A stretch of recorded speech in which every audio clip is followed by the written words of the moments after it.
There are relationships in our life we can inadvertently get into, like getting tangled up with a dismissive avoidant who, in the beginning, is very good at appearing to be someone that they're not. You completely lose yourself in this person because avoidants have a wonderful way of making you feel seen for the first time in a long time. But then they change, pull away, and blindside you with a breakup. In a moment, you go from feeling special to feeling small, like they're up on a pedestal and you're just down in their shadow. You're getting in the way of their very busy and important life. And then we do all kinds of things that we're not proud of during the breakup, like writing fawning letters, chasing, pleading, manipulating scenarios so that we can randomly bump into them out in public. I mean, have any of you guys ever thrown an entire holiday party just on the chance that maybe your avoidant ex would show up?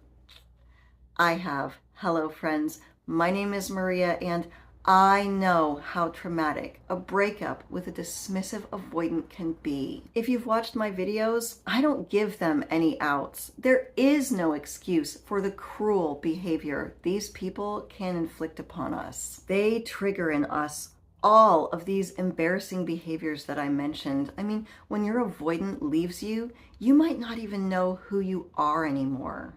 But maybe even before you met them, for a long time, you weren't confident in the person that you were. Or maybe at one point, you had a pretty good idea of the kind of person that you wanted to be. But life happens and it beats you up a little bit, and we lose that confidence. That is when we become the kind of people who feel like we need the validation of this avoidant personality. And it's not true.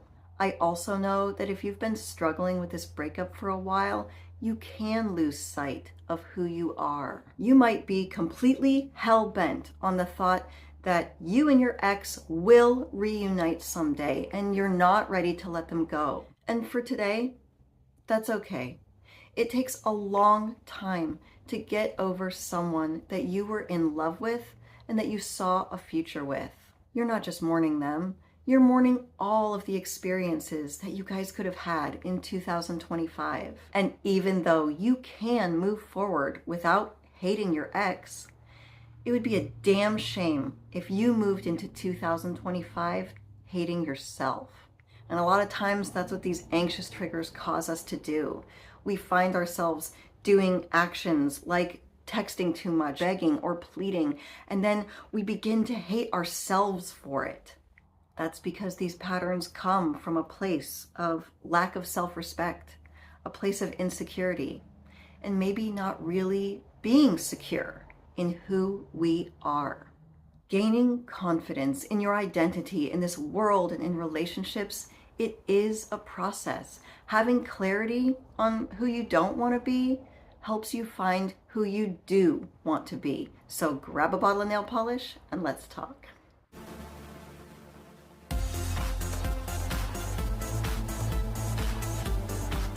Breakups with dismissive avoidance can be dangerous.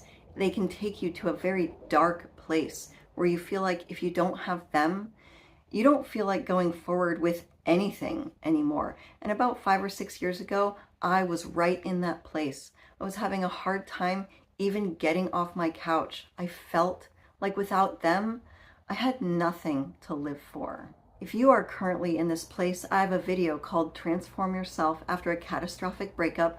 I'll go ahead and link it below.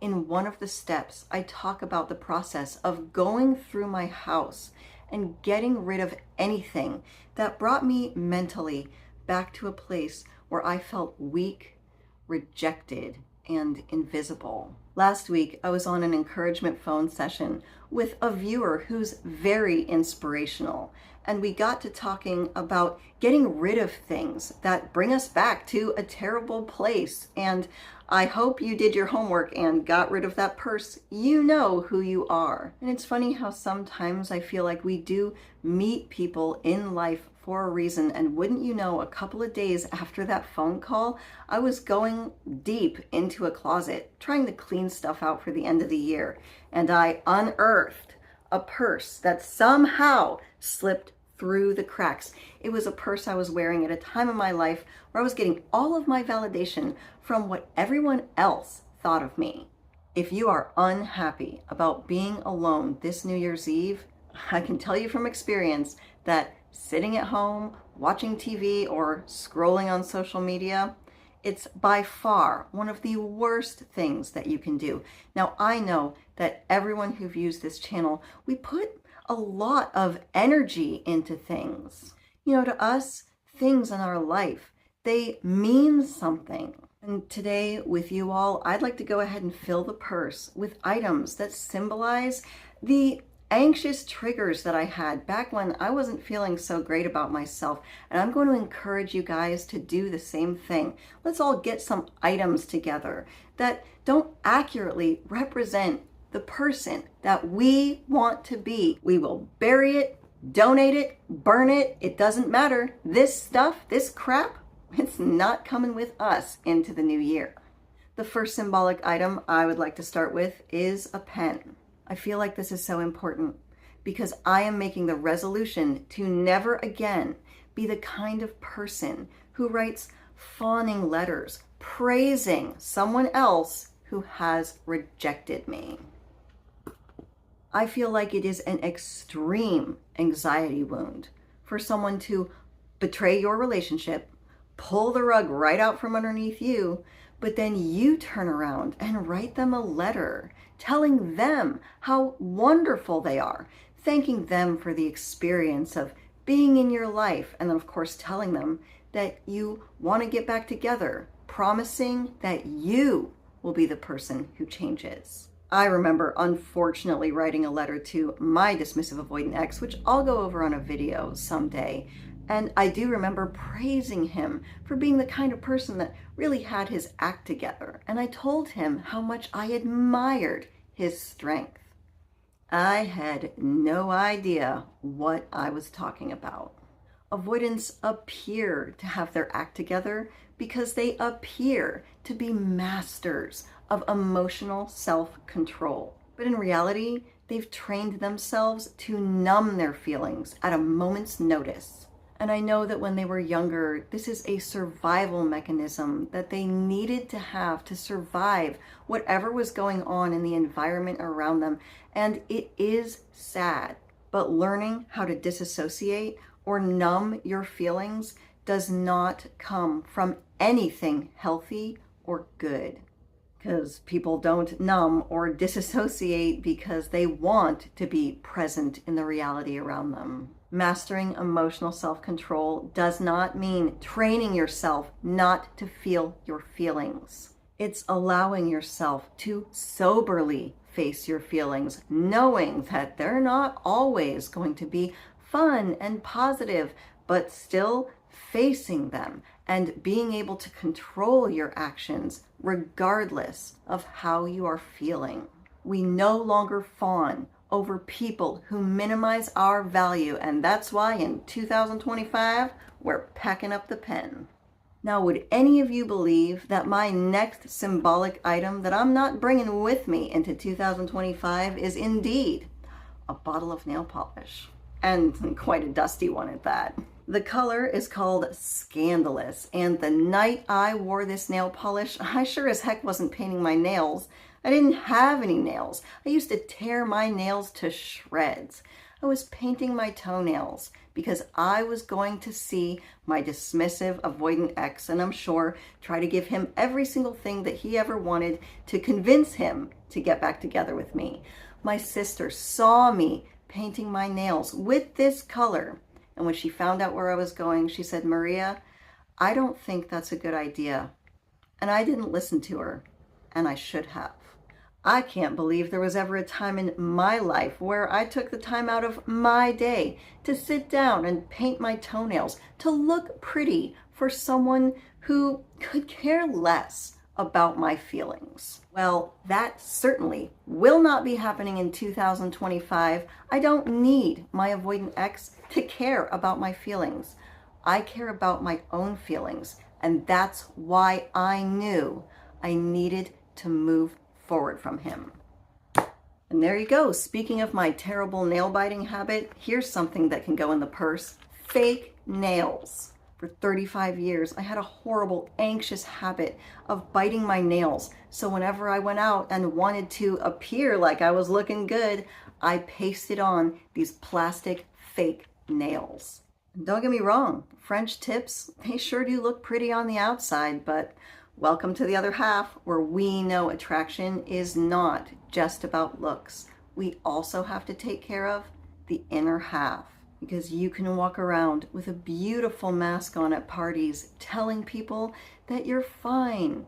But if you don't deal with the junk underneath and stop bending over backwards for everyone else, always putting yourself last, your life will become so unbearable. Life is eventually going to force you to deal with the junk. And you can do it today. You can do it a year from now, 10 years from now, or you can do it like me and wait 20 years and then wonder why all of your relationships are falling apart. And yeah, after 2 decades, I really went to a dark place and I began to feel like I was never going to be happy in my relationships. I'll never be able to control my anxious triggers. I'll never be able to stop biting my nails. It's not true.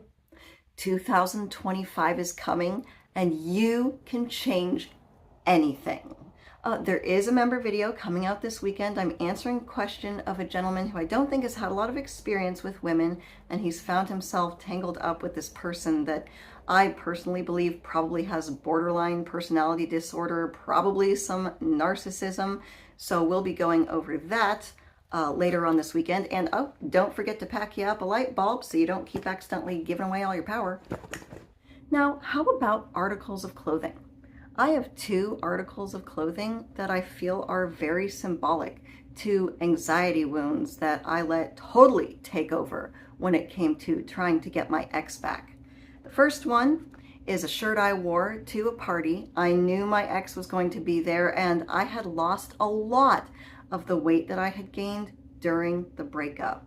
But I was only losing the weight and trying to get in shape to prove something to him and get him back. And you know what? It wasn't even worth it. He showed up to the party, gave me a really weird side hug, which probably hurt more than him ignoring me. And then after 10 minutes, he said he was tired and he left. So yeah, that was worth it, right? Spending all of those months trying to get back into shape just to please someone else. It's not sustainable. It doesn't work. It's not healthy. And after I realized that getting into better shape wasn't going to get him back, how much motivation do you think I really had to keep going with my workout program? Nope, the shirt has got to get got. Now, on the opposite end of the spectrum, here's a shirt that I'm putting in the bag because I used to wear this shirt when I had a lot of extra pounds on me and I wasn't feeling very good about myself. Now, I want to make one thing very clear.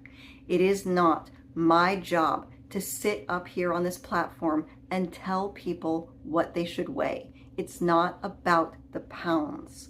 My thoughts on poundage is, how do you feel about it? What was the reason for the weight gain or the weight loss? Because we're all different. Sometimes when we go through traumatic things in our life, some people do overeat.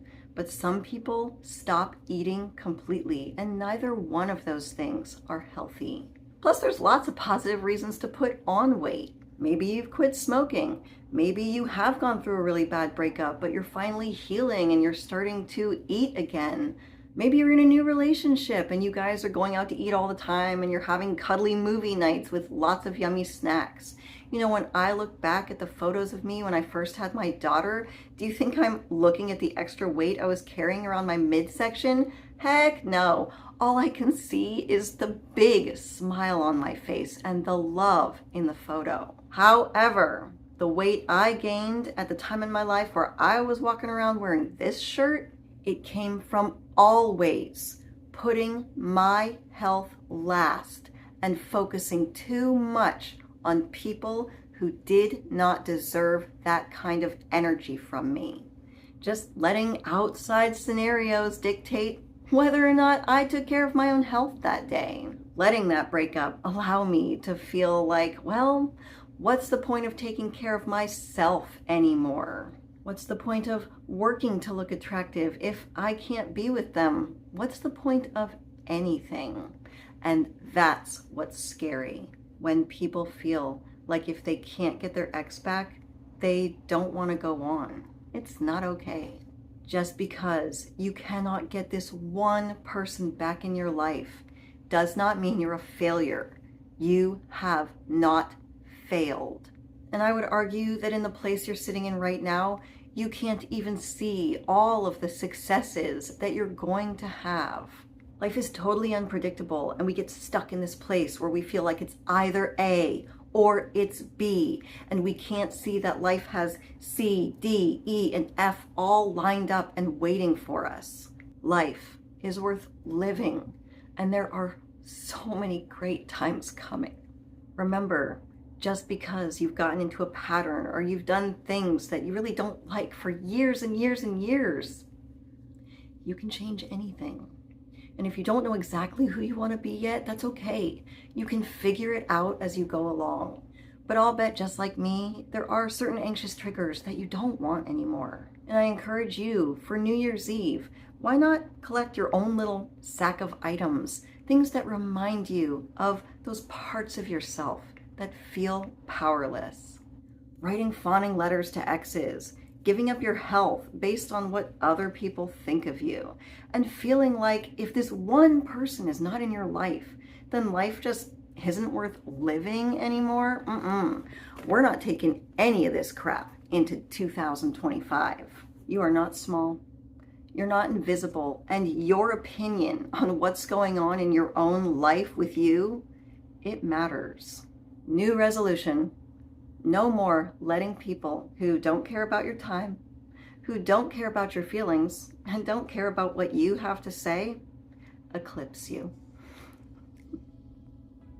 If I don't see you at the member video this weekend, then I wish you a very happy new year. I'll see you in the next year. My name is Maria Adriana. You did not have to live my life, but I certainly hope you can learn something from it. As always, thank you for visiting.